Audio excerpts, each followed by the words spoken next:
Welcome to the Successful Real Estate Broker Podcast, where we learn about some success stories and some not so successful stories. But either way, we learn. Each episode, we talk with successful real estate agents and vendors about things they have done to make them successful and some things they did that you might want to avoid. Join us for each episode of the Successful Real Estate Broker Podcast with your host, Preston Sandlin. All right. Well, welcome to the Successful Real Estate Brokers Podcast. I have a special guest here, Mr. Joe Carteret. I've met him at a couple of events and pretty impressive guy. How you doing this afternoon, Joe? Hey, I'm doing good, man. How are you today? I'm good. Well, Joe, I've met you. I love, and I could introduce you, but I'm afraid I would rob like some of the stuff. I'd rather you tell it. So tell us a little bit about what you do and also how you got into real estate. Yeah, no, absolutely. I appreciate you having me on today, Preston, and looking forward to being able to engage you. I know we got some good time when we met here recently at an event. We talked a lot about the vacation world, which I'm sure we'll get into.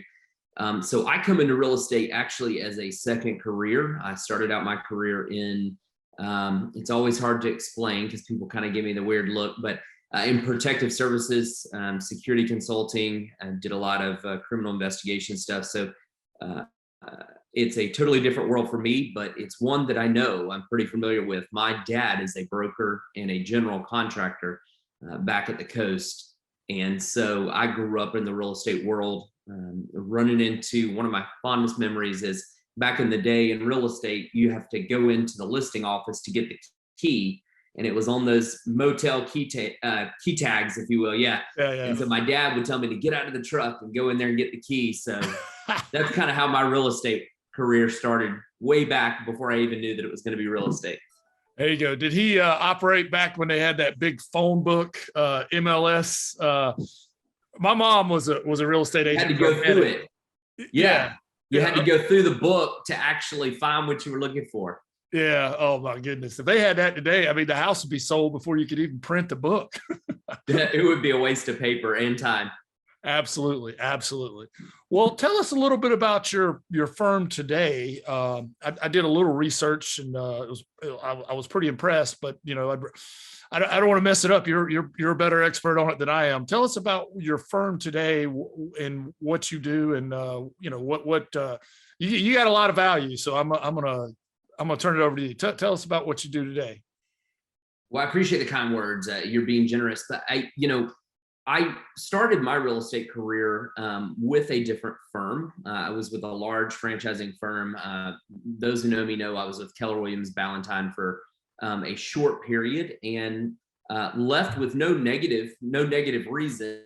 I just knew as I started to build my business, I wanted to align with a small boutique firm that puts a different emphasis on some of the aspects of my business that are critical for me. So I run a company called the Carteret Group, but we are at Simply Brokerage. So everybody in North Carolina knows we have to align ourselves with a firm. And I was fortunate enough to come over to Simply Brokerage as the brokerage was really kicking off and getting off the ground. So I think one of the things that sets us apart is our level of attention to detail. We like to consider ourselves to be a real estate concierge, if you will. And so you feel that from the time you meet us, myself or anyone on my team, and that really comes to life. And we live that day in and day out in every aspect of the transaction. And then even afterwards, when we are done with our clients, if you will, for that specific transaction, in this firm and the current setup that we have allows me to really take that to the next level. Awesome. So you guys do residential. Do you do some commercial? And I know you do a lot of vacation stuff too. Is that correct? Yeah, absolutely. We do. We're primarily a residential team. However, part of the reason we came to Simply Brokerage was our firm owner and founder, Desiree House. She is actually a commercial broker. And so I always knew that as I wanted to get into real estate, it was the typical path, which is going into residential. which I started, and I'm very fortunate to have great people on my team that I surround myself with. So our goal right now is to get a team of residential talent that is out there really making waves in the industry, both locally and across North and South Carolina. And then I'd love to be able to spend my day-to-day really focused on commercial development. And so we do some commercial stuff right now, primarily some retail stuff, some warehouse stuff, but we certainly have the capacity and resources to help anyone in the Carolinas in any aspect of commercial real estate. Cool. Do you guys do like commercial leases and that sort of thing as well? Yeah, absolutely, we do. And right now, leases are just kind of blowing up and very similar to residential. We're getting a lot of people that are interested in either starting a business or, increasing their presence, or saying, hey, it's time to get out of the garage because husband and wife has told me it's time to go, and getting out there and getting a legitimate either storefront or just, space in general. Have a presence. Absolutely. Well, I want to move into the thing that's really interesting to me because my wife and I are, we're contemplating buying a beach, and I know a lot of people, have, and I've talked to people, and I just like, it doesn't seem like there's any classes on it or anything. I mean, we have some rentals here in Charlotte. We have some rental properties, but vacation rentals a whole different ball game. I mean, it's a totally, different, and it's something I just don't know or have any expertise about. And talking to you, it seems like you might have it. So tell us about that. If there's people who are thinking about buying a vacation rental, or what kind of services can you guys offer? Expertise can you guys offer in that arena, I guess? Yeah, absolutely. So the great thing about our team is we're uniquely set up. We actually have a ongoing presence here in the Charlotte area, the Raleigh region, and then the southeastern part of North Carolina. We have done some stuff in the South Carolina coastal areas, but it's really for certain clients that say, hey, I have a specific need or a small, specialized need down in Hilton Head or something like that. We've certainly been able to flex and support their portfolio. But what's unique about our presence in the southeastern part of North Carolina is I'm a native of Brunswick County, and I was born and raised in Oak Island, North Carolina, where all my family still lives to this day. And so I knew that I wanted to still have a presence there, and I wanted to be able to build my business and that be a part of it. Being a native and feeling highly confident about my level of expertise in the Brunswick County area, specifically the Brunswick County beaches, which tends to be a very popular place for a lot of people across the country to go visit. We found a need there. We found a need to where what we do that is different from others is we do 99% of our business down there is a buying situation. And we like to say we like to provide access to folks from out of town to our beautiful beaches. And so what we do the majority of the time is we have investor clients or folks that we have done a residential deal with, maybe in more of a city, a metro area in Charlotte or Raleigh. And they say, hey, we'd like to look at a beach house. Do you know anyone that can help us? And we say, oh, by the way, that's us. And what's unique about it, I'm glad that you said this, is not everybody and their brother can sell a vacation home at the beach. Right. There is a lot of unique things about the beach, about the culture, about, laws and ordinances, and you have to be able to know those things. Navigate that, yeah.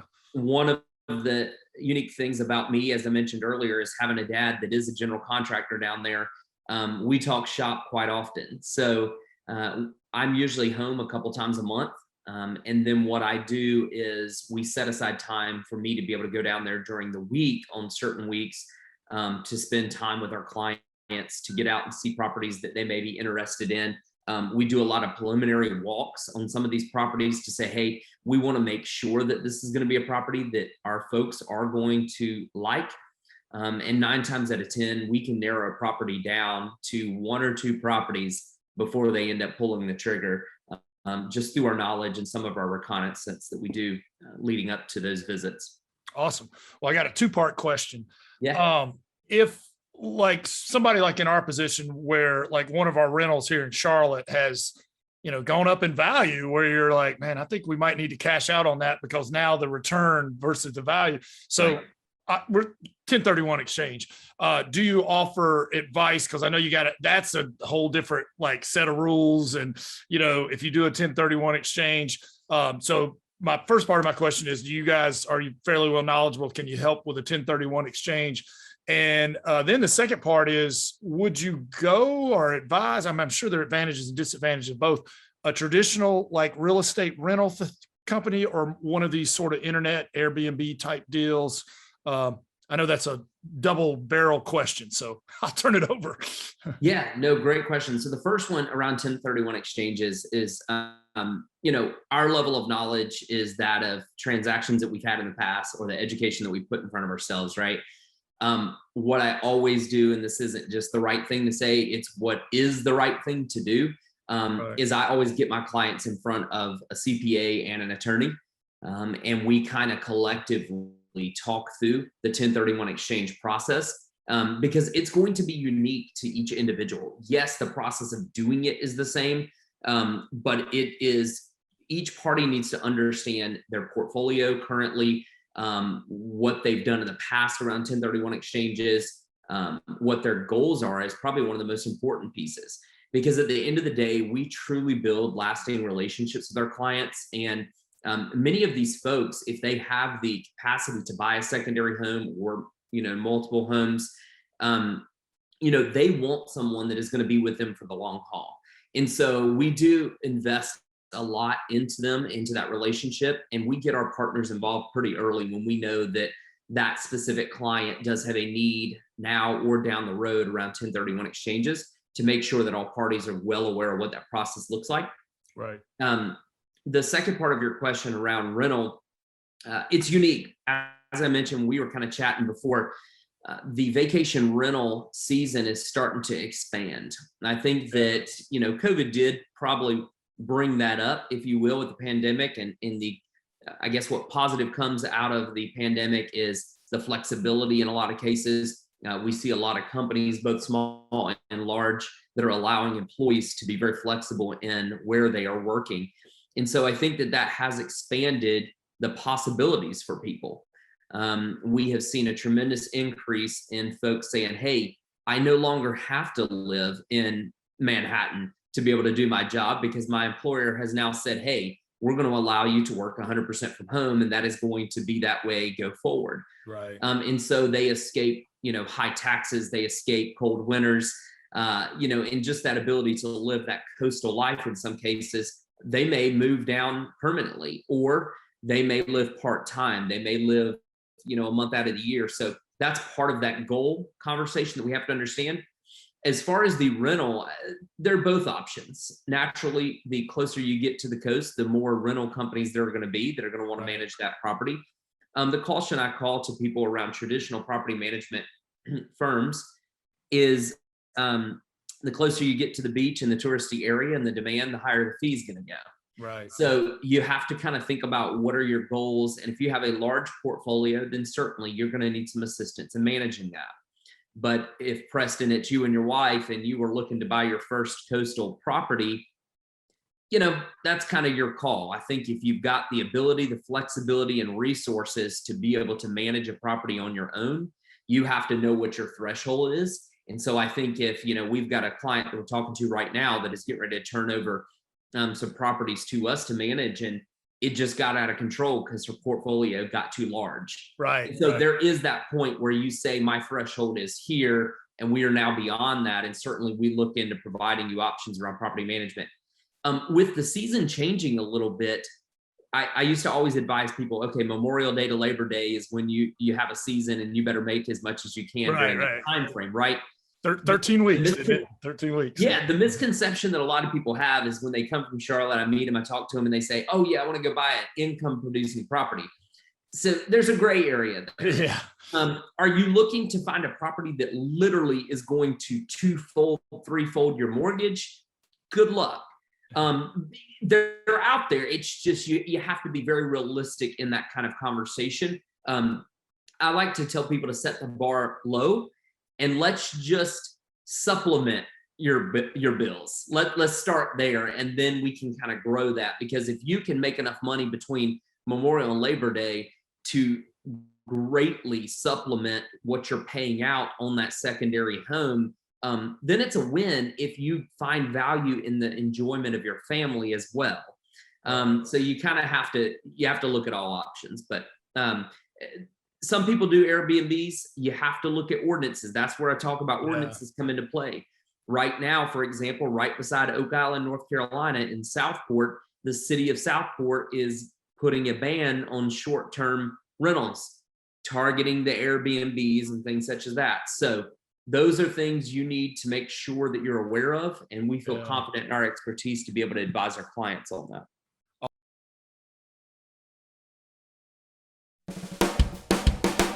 Hello, I'm Bill Gallagher with Superior School of Real Estate, and I'm here with Preston Sandlin of Home Inspection Carolina. Preston, I've always liked your style, especially those pants, and also I've been interested in the home inspection business for a long time. Well, Bill, that's ironic. I've always admired your style, and I've always admired your ability to educate these fine folks for sometimes 4-8 hours a day. I wish that I could do what you do.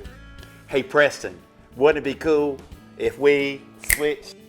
Preston, we sure got what we wished for, buddy. We sure did. And now that you're the expert, Bill, I mean, you are wearing the pants, and I'm the instructor and the educator.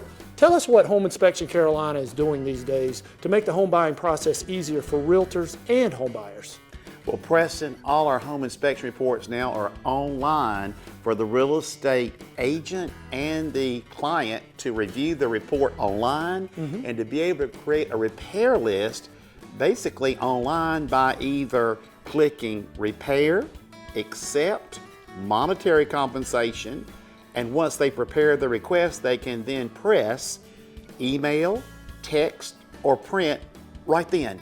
You mean it's all automated, Bill? Absolutely, we are high tech. Wow. What else is Home Inspection Carolina doing different these days? Well, Preston, we're training our home inspectors to be non-alarmist. We are training them to put things into perspective and to simplify the message for the hopeful homeowner. Non-alarmist is key, Bill. You remember those days of the 100-page reports and those 3-ring binders that would just go on and on and on, la la la la la la la la.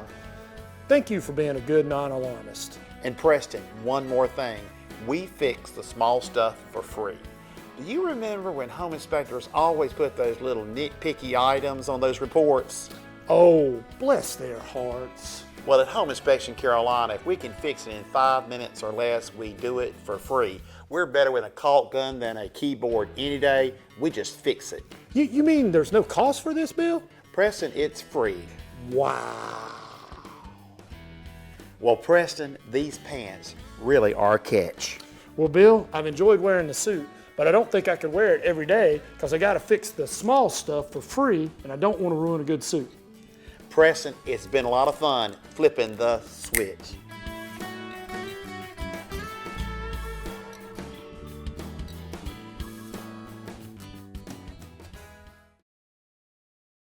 Awesome. Well, and you have a Facebook group too, right? For people who are kind of interested in this, and like you can advise them. And I guess people in your group kind of talk amongst each other. Is it all right? Can we put that out there? Can people join that?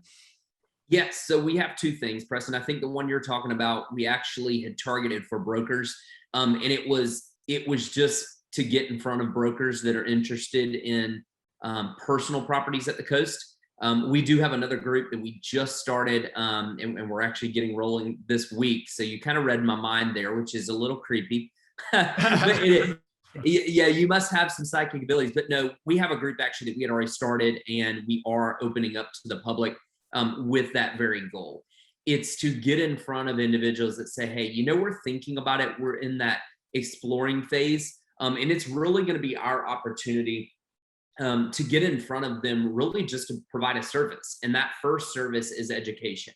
And so at the end of the day, would I love to be able to get some clients from that? Absolutely. But I would love to do it because we built that trust through educating them and becoming that go-to expert for them as they start to explore coastal living.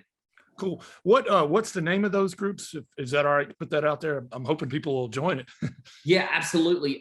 So the first one is it's again just for brokers. So that one right there is I'm going to send you the link too. So maybe that'll help you when you go to. Yeah, I'll put it on the notes. Yeah, so the first one is called Beaches for Brokers. So all of our broker friends that are going to be listening in today, it's going to be important for you to reach out and look on the Facebook group. It's called Beaches for Brokers. We've been a little quiet on there because we are trying to build the group, and then we're going to turn around and really start to release some stuff. What I see from that, Preston, is our ability to get some listings in front of brokers or things that are coming soon that maybe they just don't have the access to in that coastal area. I think that's going to be huge for them because, again, I know the folks that live in Charlotte don't necessarily subscribe to the coastal MLSs down there. And so we hope to be able to be a resource for them. And then we have another one coming up currently that is called Coastal Living. And so that's going to be the group that we are really flipping on to the public. We're going to toggle that over to public here, hopefully today or tomorrow. So be on the lookout. It's just called Coastal Living. And you can look that up on Facebook, and we'll get you a link to that, Preston, so you can get that information out there as well. Yeah, I'll put that in the show notes, and that's great stuff. I joined your first one. I'll join the second one too when you get out. So yeah, definitely. Good stuff. Well, I know your time's valuable, Joe, and I appreciate it, man. You're dropping a lot of value today. So I got a couple more questions in the lightning round. We'll have a little fun. All right. Changing gears a little bit. What is the and I didn't send Joe the questions ahead of time, so he's. I'm a little nervous. Yeah, give him a little. Yeah, he was like, they asked me. I said, no, I'd rather it just be kind of like a conversation we're having, at a bar with a beer or something. Yeah. What's the craziest thing you've ever seen or heard of in a real estate transaction? And remember, this is a G-rated show, so yeah, no, can't be that crazy. Yeah, at the end of the day, I think we all experience it. I mean, even in my short time in the business, we see some wild stuff. There's things that have me sometimes saying WTF, and it's I try to first pause and give the benefit of the doubt. This is a tough field. Anybody that tells you that real estate is easy is full of it. Those are usually people that are just not educated on what real estate and what we do. I think the craziest thing I have ever seen. I know I'm putting you on the spot. You are putting me on the spot. No, well, I'll give you two. So the craziest thing I ever saw in a house, and it was just kind of funny more than anything, is I was touring a house with some buyers, and we walked into what was considered the primary bedroom. And it didn't have an ensuite, so it didn't have a space for a bathroom and an open full bath and all that. It was a shared bathroom, smaller house. But to try to make it add to the MLS a half bath, they went and they knocked out part of the closet and they put a toilet and a sink in the closet. Oh my God. And no, the best part is when you sit on the toilet, because it's on my Instagram. I don't know if it was in stories or a post or something, but it was really funny. My client and I just laughed for a while. I sat down on the toilet and literally I could sit up straight and wash my hands in the sink.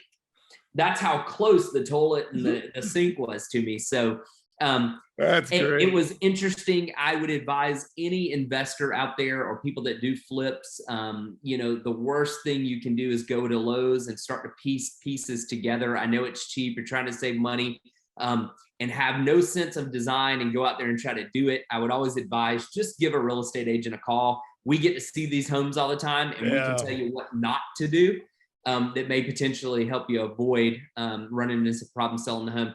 I think the flip side from a transaction standpoint, we had a transaction one time, and my seller had a little feud going on with the neighbor. And I love all my clients to death.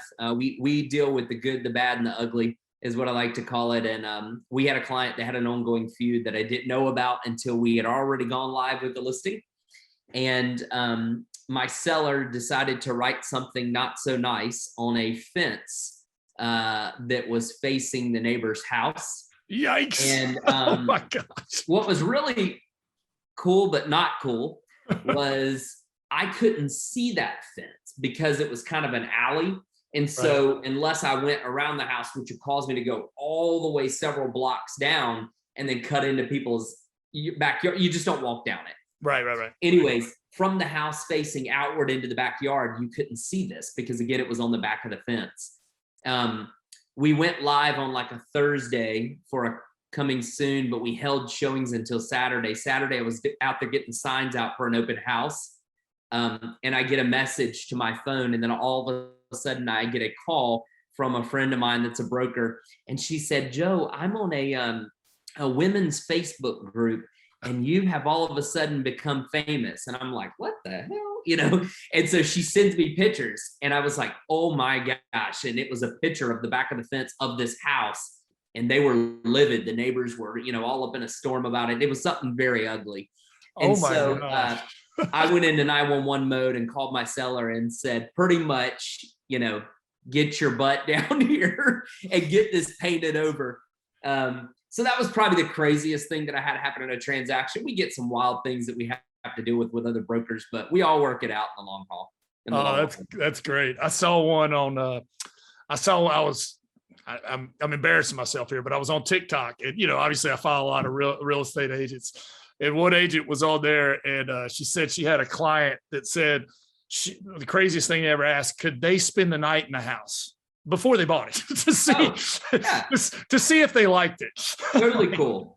Yeah, really good. All right. Well, Joe, I don't want to hold you up too long. Let's get to the lightning round. I've got time. You're good. All right. So I'm going to have you finish these song lyrics. All right. All right. Let's see if I'm the worst at songs, just so you know. I should have actually brought my wife in on this one to help me out. There you go. Hang on. Let's see if you can hear it. Can you hear it? Yeah. I'll let it play just a little bit longer. I didn't realize it was just the chorus part. Darn it, it's saying the song. All right, can you finish it? Do you know the name of the song?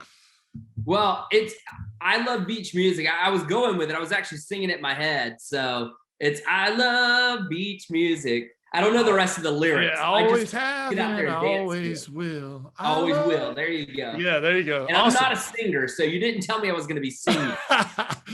Obviously, I picked that out because you are the guy I would come to see if I was buying a house at the beach. And I do love beach music. I got a feeling if you grew up down there, you do too. Would I be right, man? Yeah, we're going to get you down there. We'll get you and your wife down. We'll do a little touring of some homes, and I'll take you to a few of my favorite little joints to eat and grab a cold one maybe on the coastal harbor there. But yeah, you guys would love it down that way. Good stuff. All right, got another game here called This or That. So I'm going to give you two things and you pick it out. Dog or cat? Dog or cat? Dog. Netflix or YouTube? Netflix. Phone call or text? Call. Cardio or weights? Cardio. iOS or Android? iOS. You like a big party or small gathering? Depends on the purpose. Okay. Beach or mountains? Beach. Football or basketball? Football. All right, but going to basketball, LeBron or Michael? Michael. What's worse to have to do, laundry or dishes? Laundry. Bath or shower? Shower. Tennis shoes or flip-flops? Tennis shoes. Hamburgers or tacos? Hamburgers. Most important in a partner, intelligent or funny? A good mix. That wasn't an option. I'm going with option B or C, excuse me. He's probably like, my wife's going to watch this. I better be careful here. Yeah. And this one's going to get you in trouble with your wife. Ginger or Marianne? What's that? Ginger or Marianne from Gilligan's Island? Ginger. Ginger. All right, just a couple more here. Would you rather a theme park or a day at the beach? Day at a theme park or day at the beach? Day at the beach. I don't do rides. Yeah, there you go. There you go. Everybody said that same one. I'm the one holding everything while everybody else is riding the roller coasters. There you go. Coke or Pepsi? Oh, Coke all day long. Iced coffee or hot coffee? Hot coffee. Would you rather read a real book or an ebook? Audiobook. I do a lot of audiobooks. Yeah. Are you an Audible member? Yeah. Me too. Love it, man. Love that. We'll have to share some. I'll have to send you some. Yeah, absolutely. Do you sleep with a fan or without a fan? Without. Without. Good. Don't ever start because it'll do it. And the last and most important, this or that, toilet paper over or under? Oh, over. Always. There you go. All right. I knew I liked you. Actually, now that is one thing that is kind of a pet peeve. I can walk into a house, like if I'm visiting somebody, and I'll look at it and I'll it bothers you. It bothers you. Oh man. I know an inspector who flips it over. It's not mine, but he'll if he sees it under, he'll flip it because it bothers. I won't touch somebody's stuff because they may be the complete opposite and then get all weird. I would. Like me. And that inspector, by the way, for anybody listening, doesn't work for us. It's an inspector. No, I don't touch anybody's stuff, but and he'll give a plug of what company that is. Yeah, it's not in our area. No, I'm just teasing. Just a couple of last questions here. Tell us something about you that some people might not know, especially even people who know you might not know. Oh, I know that puts you on the spot. We can come back to that one if you want. Yeah, I mean, I'm an open book, man. I believe in transparency. You either like me or you don't kind of approach folks, call me straight, no chaser. It's just how I operate. I think a lot of people probably don't know that I'm outdoorsy because I'm in a business, environment and I'm wearing suits and doing this and that, but I'm a avid outdoorsman. I hunt and fish. I love to fly fish, coastal fish, obviously where I'm from. A lot of people don't know that about me. Those who know me very well obviously do, but that's probably the one thing. Awesome. Well, last question here for you, Joe. If you woke up tomorrow, and that you got to use your imagination here a little bit. If you woke up tomorrow in a brand new world, you still had all your knowledge, room and board taken care of, but in a brand new market where nobody knows you, but you still have all your real estate knowledge, your computer, all that stuff in your car and all that. And you had to start over in real estate. But you have all the knowledge you have today. And let's say you have $1,000.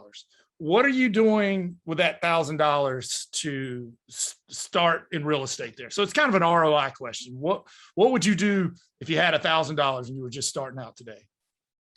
I think the biggest thing is I would spend it doing what I do, where primarily the majority of my business comes from now. I would do it and I would take brokers out for coffee, drinks. I would get in front of brokers, and that's unique, and I'll tell you why in a moment. I would get in front of brokers. I would put myself in front of some of the most well-known brokers out there. People that I've done my background on, and I see a lot of myself in them. I think the reason I say brokers is I started my business a little different. A lot of people, I think the stereotypical thing in real estate, people say, oh, you got to get in front of a bunch of clients. Yes, without our clients, I do not have business. And so my clients are a treasure to me. But I put myself in front of a lot of brokers because right now, 65% of our business comes from broker to broker referrals. And the reason is because I'm very intentional about the time in which I put into other brokers. So if I only had $1,000, I would, can I also pick where I would be? Yeah. Go ahead. I would be, if it wasn't North Carolina or South Carolina, I would be in Scottsdale, Arizona. I think the Arizona market is fascinating. I love the environment out there, just the feel of being in Arizona.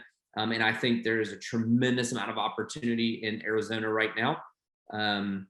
But yeah, I would spend that $1,000 on other brokers, getting in front of them, making connections, and being very targeted and intentional with that as well, to find out how I can contribute to their business, but most importantly, to be able to let them know who I am, make sure that they understand what my goals are and how we can mutually help each other.